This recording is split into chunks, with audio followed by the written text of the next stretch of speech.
The What to Read Next podcast helps you build a TBR of future favorite books. In each episode, Lori and Mean interviews authors and book influencers to recommend books they loved for you to pick up today.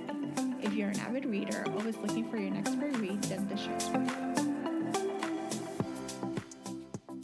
Hi, Jennifer. Welcome to What to Read Next podcast. Hi, thank you so much for having me on today. So happy to have you on. Tell us a little bit about yourself. I am the author of around close to 70 books. Some of them are series, some of them are standalones. I write fantasy, contemporary, paranormal. I've written young adult, and new adult. I pretty much have written in every genre except for historical and inspirational. Oh my gosh. And you have this wide variety of books for anyone to get started. So there's a little bit of everything in case as I was telling you pre-interview, I'm a huge fan of your contemporary work. And there's also, I read some of your fantasy works. As someone who you have a little bit of everything for any romance reader to give it a try. Yeah, it's I think that's like I think my writing mirrors my reading, where I go through these periods of time where I'm only reading historical, even though I don't write it. It's because I'm too lazy to write historical. There's a lot of research involved in that, but also or reading contemporary or reading paranormal or fantasy. And so I think my reading habits tend to reflect in my writing, where I jump genres a bit. And I think it also helps you from getting burned out in what you're writing. Yeah, I can imagine, especially writing so many books, you want to keep it fresh. You want to keep it engaging for you as a writer. Like you're not pumping out the same thing over and over. You get bored, you get burned out. You don't want to, you lose the zest of life to move forward. So I imagine like multiple genres, multiple age groups helps you keep things fresh for you. Yeah, and J.R. Ward said something once that because she used to write contemporary and then she started writing it again. But I think started off, I could be wrong, writing contemporary, but she was writing contemporary back when I think the Black Dagger Brotherhood started to take off, and she wrote it underneath a different name. And she said it was like a palate cleanser and I feel like even if you're writing contemporary, you may feel like paranormal is that for you, but it helps, I think, reset. And that's how I used to do it. Back in the day, I would write like a paranormal and then a contemporary, then a paranormal, then a contemporary. I haven't been able to do that recently, but like that kind of helped shift your gears completely from one genre to the next. Yeah, and I have to say, over the past few years, we have to talk about like fantasy has been like the main driver. You had successful series that readers are like claiming they need more. And so I can imagine there's like it's harder to deviate sometimes from maybe I need a little break, but I have these series that are requiring more of the time. Yes, definitely. It's like you want to be able to write obviously what readers want, but at the same time you have to write what you want to write. And sometimes those two things do not add up.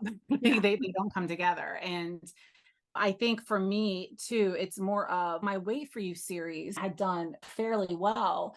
I think for me, one of the reasons why I moved away from contemporary for a while was during the period of time where I was mostly traditionally published, and I'm still am, but traditional publishers were not wanting romance. They wanted to hide the fact that it was romance. That's what they wanted to do. And look, you can't slap an illustrated cover and then call it a rom-com when it's clearly not. And that's what they wanted. And that's when I took a break from writing it, because I was like, because a lot of my editors were like, you can write funny characters. And I was like, yeah, but I'm not trying to. You know what I mean? Like, I'm not trying to be funny. When I'm like one of those people, when I'm not trying to be funny, I'm funny. But if you put me on the stage or in the stage of writing a rom-com, I am not going to be funny at all.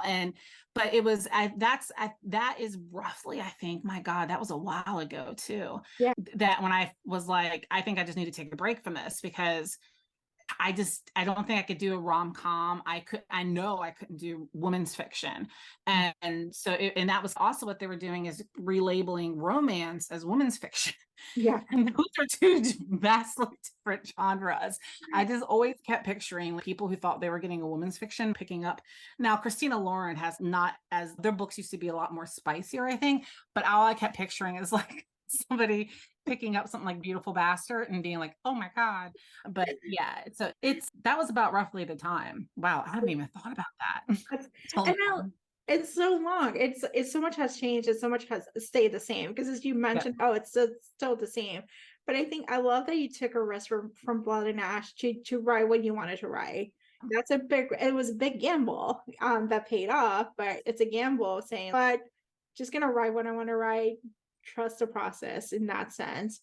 So Yeah, and sometimes it doesn't work out. Like it doesn't work out, but I've learned the hard way is I'd rather have it not work out. Like when I wrote From Blood and Ash, I was like, I had the same feeling with Wait for You, where I was like, this is either going to be amazing or this is going to be really bad. There is going to be no in between yeah, in this, like where you just have that feeling. There's going to be polar opposites. And I'd rather have it not work out than force myself to write something that I don't want to, because that can really mess you up long term. It's if you had to repeatedly force yourself to finish a book you weren't enjoying, and then you did it again and again, you're going to probably lose the love of reading. And I think, unfortunately, that's what we've done to I feel like in a lot of our cases, it was done to us growing up with the reading material, where we had to read things half the time that you couldn't really even understand because it would be like written in a style that teenagers typically don't even see anymore. And it ended up kills the love of reading, because you would have preteens who were really into reading, right? Like the Diary of the Wimpy Kids, things like that. And then they get to high school and then all suddenly they're having to read stuff that they're just not interested in. And so it's the same with writing. You end up yeah. hitting yourself in the foot that way. And it's a problem. It's a problem for if you find it as with something as an escape or something that Mhm. brings you creative joy, brings you like a sense of self, and then you find yourself in a corner in a basically repeating the same formula over and over, you burn yourself out, you stop doing it, you stop creating something, you stop being willing to do the work, Yeah. whatever it takes. And so sometimes we have to take those gambles, whether they fail, whether it's not really a failure. It's just like you did it, you move forward, you Yeah. learn the lesson, and you can just do something else. You get permission. But I think allowing the idea to take that, follow your intuition to where you want to go next, as opposed to what society or what the publisher, Mhm. what other people, the Greek chorus is telling Yeah. you to do. Yeah. Agreed. All Sometimes you just have to do it. right. Do what you want. Do what you want. All right, we got to talk about the fall of Ruin and Wrath. And speaking of intuition, that's actually that's the superpower. I was like, oh my gosh, that's a superpower. Yeah, and honestly, it was like I was trying to think with this book, something very different happened with this book. Normally, the character and the plot comes to me first, and then I built the world itself came to me first, and then I started to create the characters within it.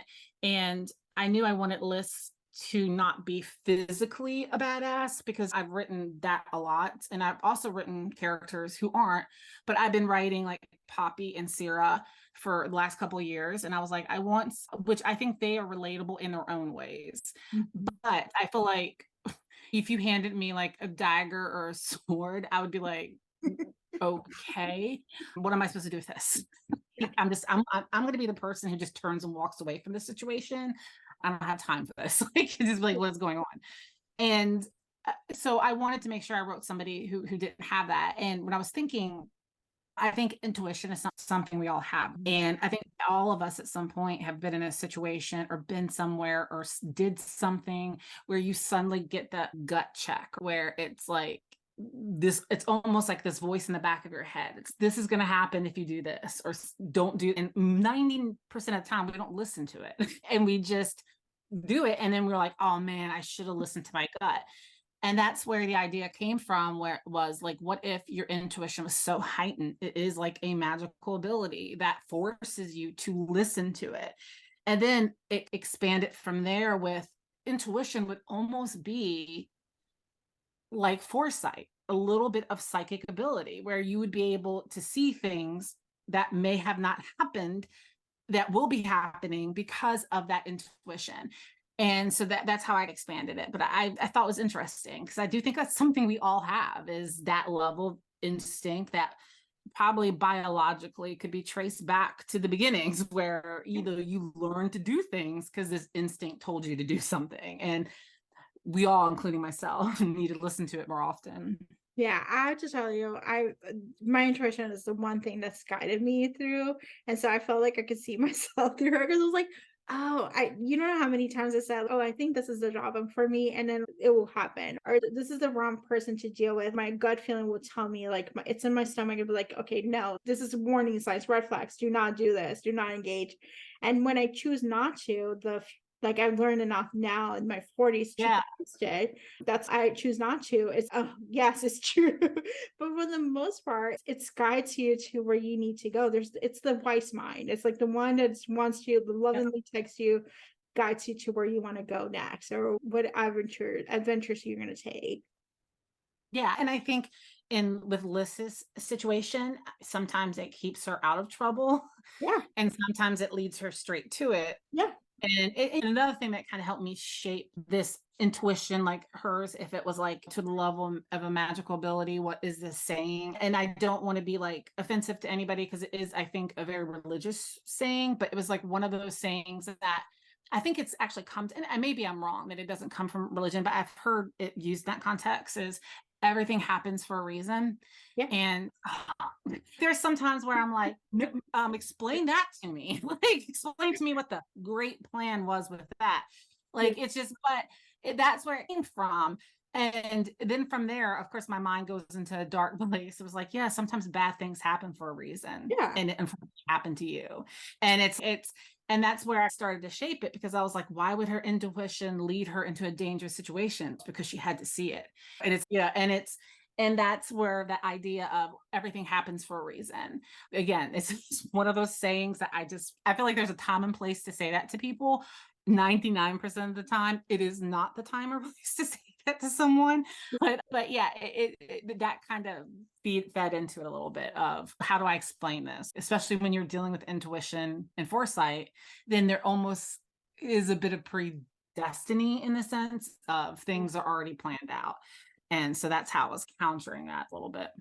Yeah. Oh, for our listeners who are looking to pick it up, I think it's a great starter series. Like it's a good starter if you're new to Jalen's world, Jaylee, Jennifer's world. Kaylee, it's fine. Basically, this is a good starter to do. Like it's not as complicated as other worlds can be. I always say I write fantasy. This is for myself, fantasy for dummies. And that's for me because I couldn't, like, yes, as my fantasy series tend to progress, they do tend to get way more complicated. Yeah. But I write high fantasy, but then there's like high fantasy Yeah. where I can't do that. It's a joke around like Game of Thrones, where I'm like when you would watch the TV show, at least the book is a little bit different. But if you turned away from the screen for 5 seconds, you turn back, everybody's dead.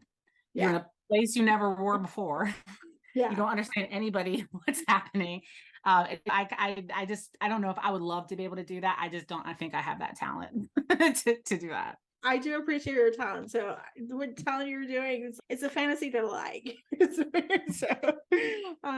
So speaking of books too, where do readers get started from you? Like where different points of places where you're like dedicated, like you feel like this, try this, feel like that, try that.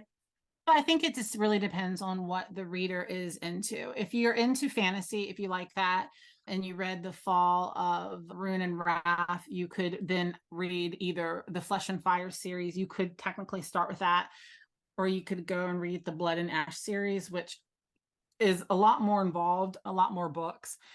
And so if you like fantasy, that's what I would suggest. If you like contemporary, I do have the Wait For You series, which, focuses in the beginning on people in college and then in the years afterwards.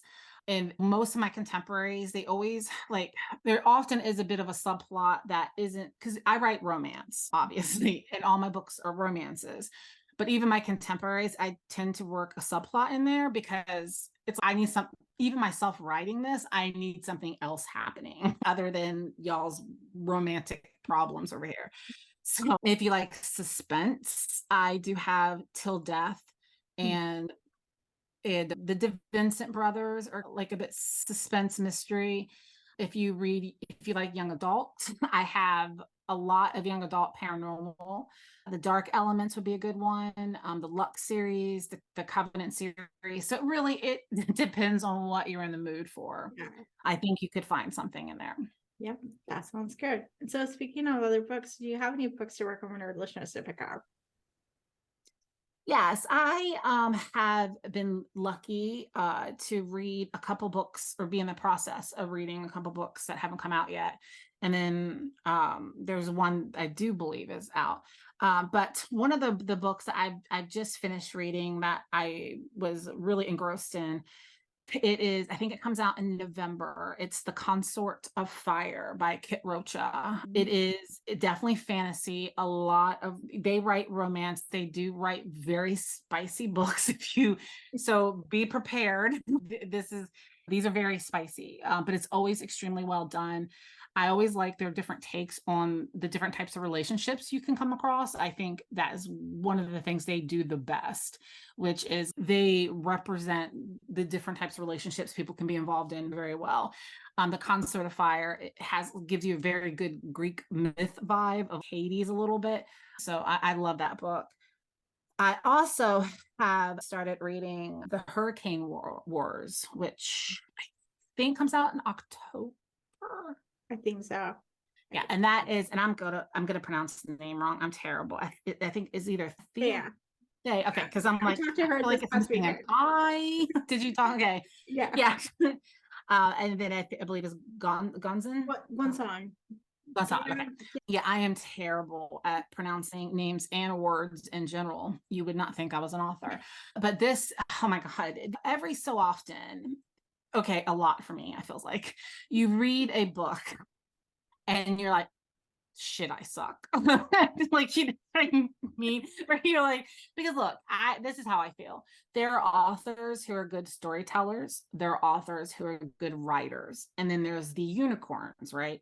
Who are good storytellers and good writers. And I'm a good storyteller. You know, and when I say I'm not a bad writer, but I'm not a great writer. I'm not like one of those people where you just look at the sentence structure and you're like, what were you, how did you even do that? And a couple pages into that book is immediately I was like, I hate myself, but I'm loving this. But no, that would be, if I had given a blurb, that would be my blurb. I hate myself now.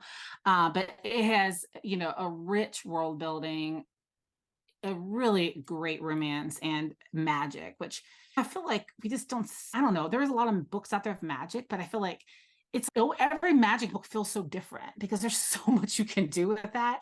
So I've been loving that. Did you talk to? I talked to her and we talked like she's in the Philippines.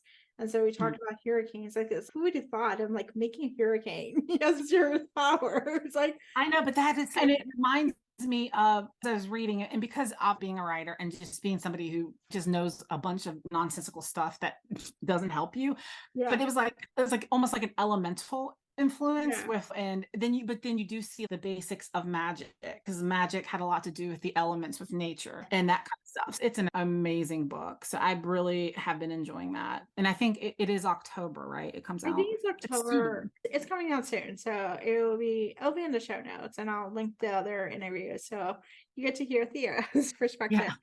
But yeah, and that book cover is amazing, and the map inside of it is gorgeous. It's like one of those books where it's, yes, take off also the dust jacket. You make sure you look at this book. Just don't put it back on the shelf. Check it out. But check it out. Yeah, and it's a debut, so that's like what's surprising is a debut. I'm like, yeah, and again, it's like, again, I do feel, and if you're a good writer or just a good storyteller, you're no less than. It's just that I call them the unicorns, where they are a good writer and a good storyteller. And and honestly, a lot of people who are good writers sometimes aren't naturally that. They have to sit and make that happen. But the way I'm always like, I can tell when you have a good writer is when every word, every sentence conveys something. And that is extremely difficult to do. And even if I even managed to pull that off sometimes, it was hard, very hard. And then there's the people who it comes to very naturally. And I do think she has a very long career ahead of her. Yeah. It's a great book. Yeah. Oh, both are great recommendations. I am very excited to read the Kid Rocha's book. So I'm bumping that up for sure. Jennifer, tell us where you can find you online. I am usually on Instagram. I have I'm an oldie person. I have a Facebook group. But that's really all I am consistently at online. But if you like to interact with me, usually you can find me in my Facebook group, Jlanders. Thank you, Jennifer, for being this. Thank you so much. If you enjoyed this podcast, feel free to share with friends, subscribe, rate, and review the show. This is the easiest way to support the podcast. For a list of books mentioned and other book recommendations, please visit watchrenextblog.com. Thank you so much for listening and happy reading.